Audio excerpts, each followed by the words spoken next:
Yeah, it's week 11. You know the drill. We don't know shit.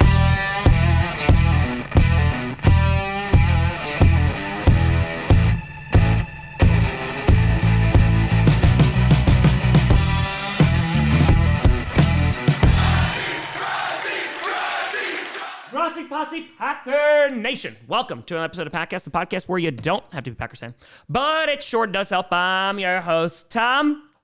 Bunch of barn burners on prime time this weekend, and it'd be funnier to laugh about if it wasn't my team, Grossi. And today, we are going to be attempting once again this season to rank the top 10 teams heading into week 11.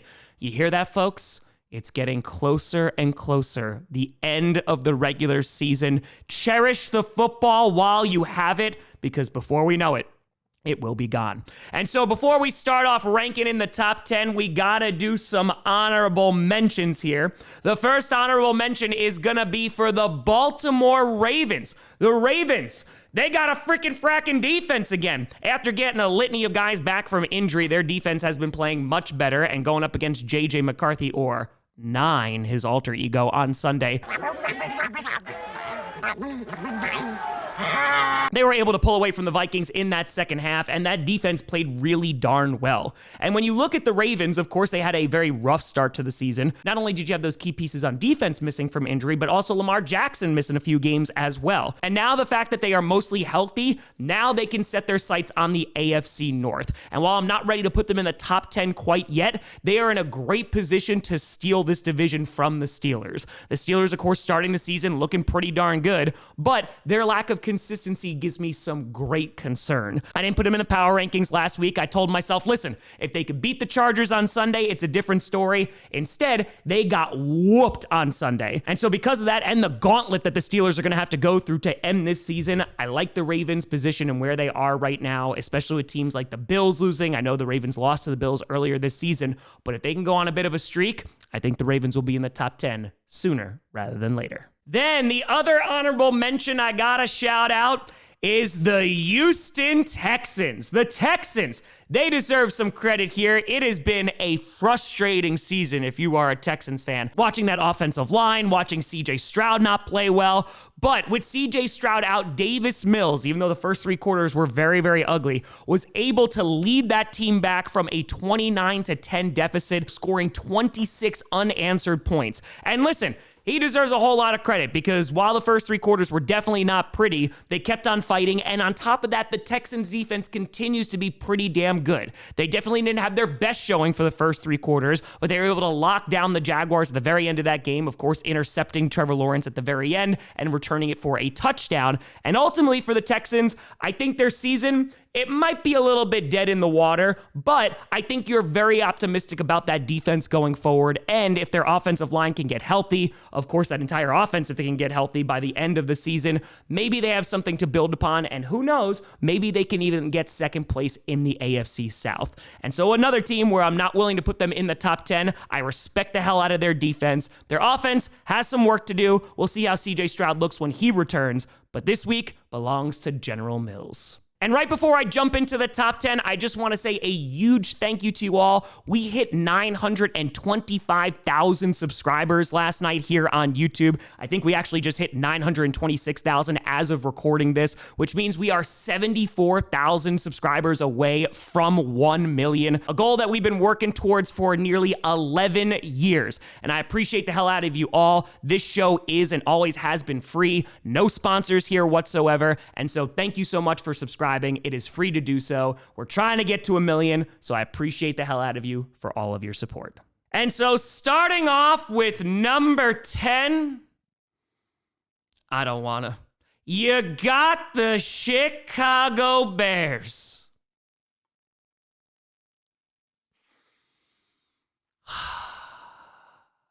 I am in hell. The Bears able to get a win over the New York Giants this past Sunday, in which Jackson Dart left the game early, unfortunately, due to a concussion, and Russell Wilson was his replacement, who did Russell Wilson things. It was not good. He got sacked a bunch of times. It was very, very ugly. But the Bears, holy God, none of their wide receivers could catch a freaking pass this past Sunday. Romo Dunze, of course, was the first target because his dad keeps on complaining online, but it was really the story of Caleb Williams, and we've been talking about this defense and the secondary missing all these pieces, and so even with all these wide receivers dropping balls and the secondary missing all these players, Caleb Williams legitimately put the team on his back in the fourth quarter and was able to rush in for the game-winning touchdown. And for the Chicago Bears, listen, I don't think that they're a world ender. I don't think that they are the best team in the division or anything. However, they are in second place within the NFC North because they are above the Packers after the Packers lost to the Eagles last night, and they are winning games that they normally would not win. And again,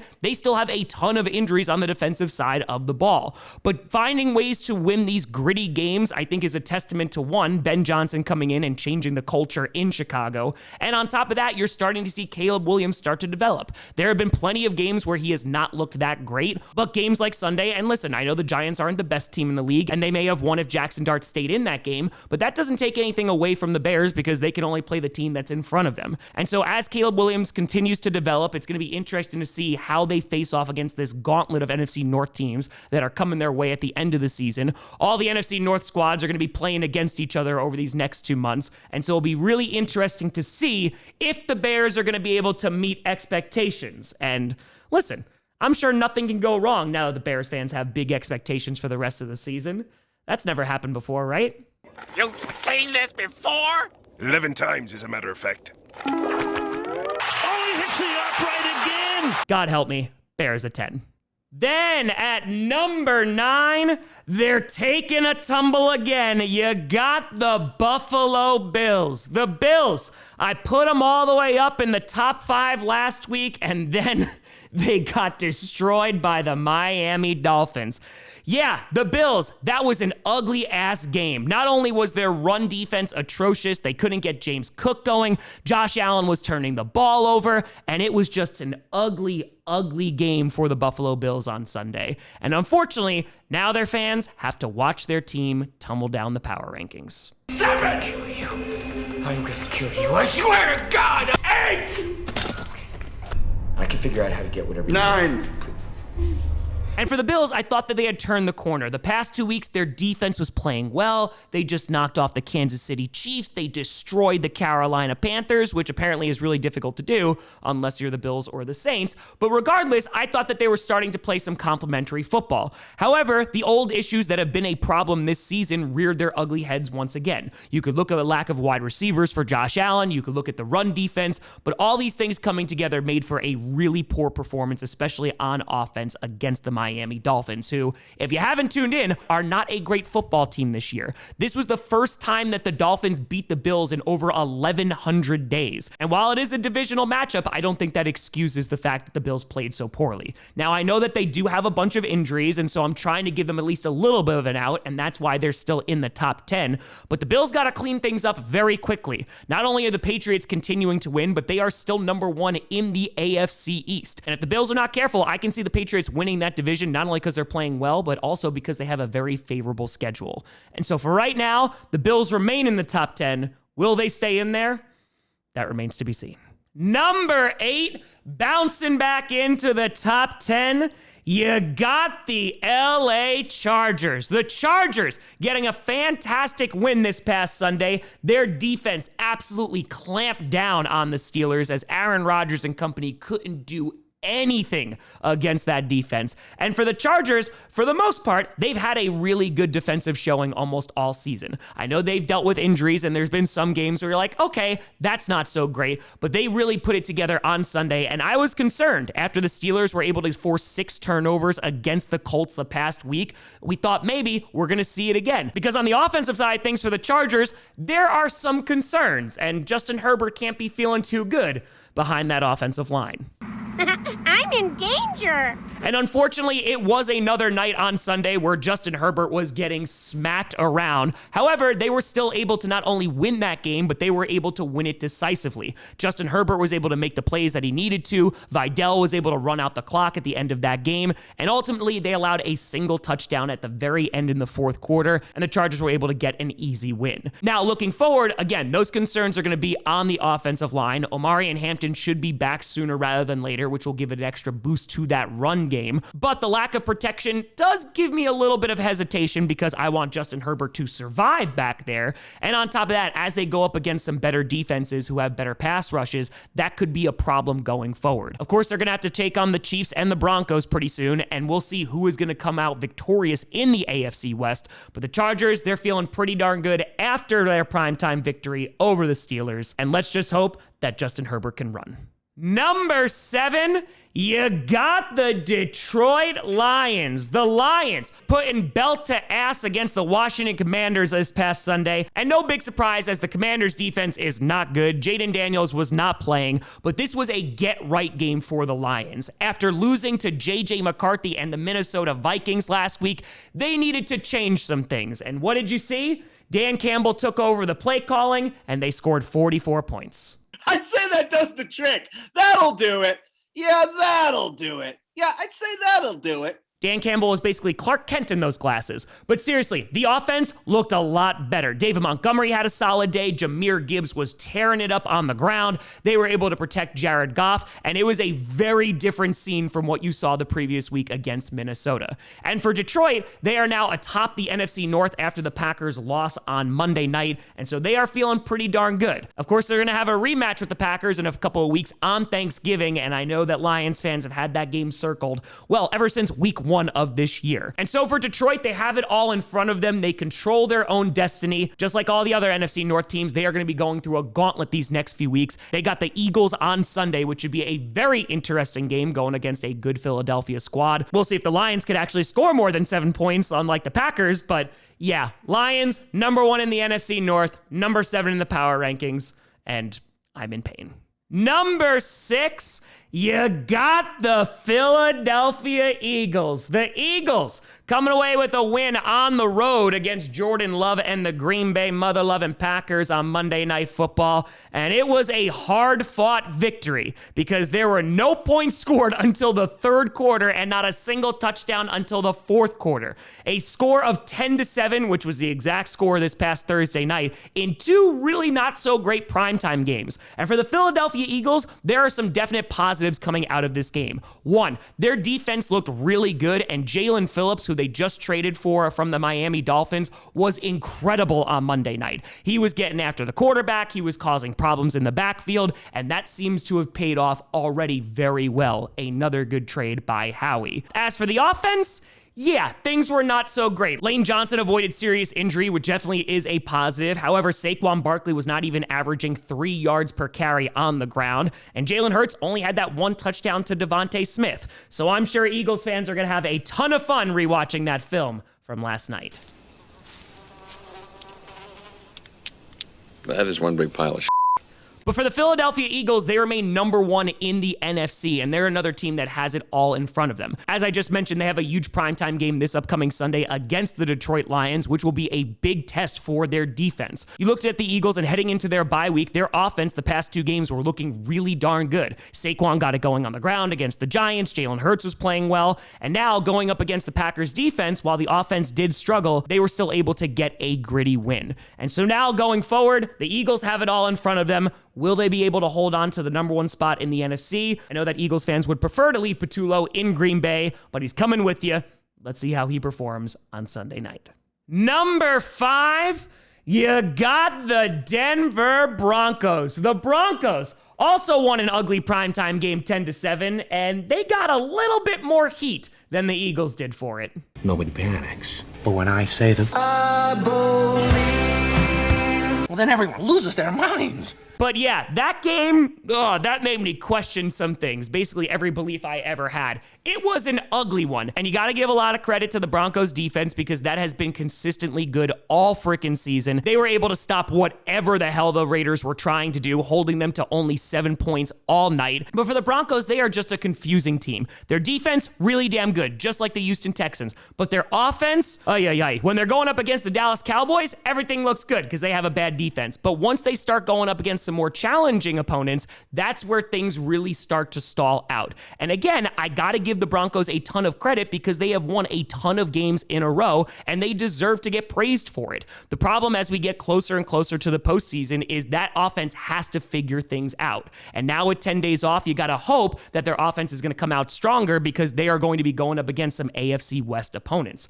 Unfortunately, I do know that J.K. Dobbins got a bit banged up and I think he might be heading to IR, which would definitely be a loss as the Broncos, they have not been super consistent in running the ball. Whether you're looking at play calling or blocking, yeah, things have not fully gelled for the Broncos, but again, they are still winning football games. And so because of that, I got to give them credit. They sit atop the AFC West, and so they come in at number 5. Number 4, you got the Indianapolis Colts. The Colts were able to rebound from their second loss last week against the Pittsburgh Steelers, in which there were 6 turnovers in that game, and it was ugly. And Jonathan Taylor and Indiana Jones were able to take care of the Falcons this past Sunday in Germany.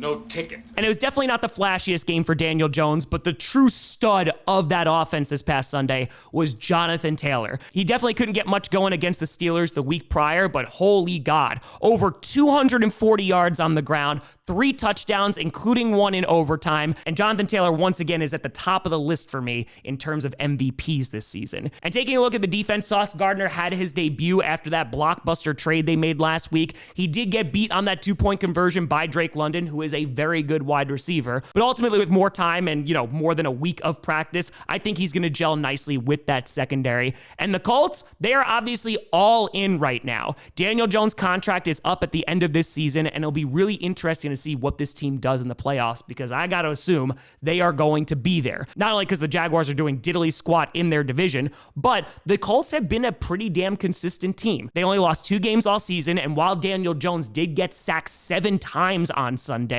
they were still able to get enough done on the ground to get that win. And so, while they're definitely not a perfect team, the Colts still remain in the top 5, sitting atop the AFC, and we'll see if Indiana Jones can keep on whipping up some wins. Number 3, you got the LA Rams. The Rams, their offense is looking scary, and finally, they might be getting the love that they well deserve. Would I rather be feared or loved? Easy, both.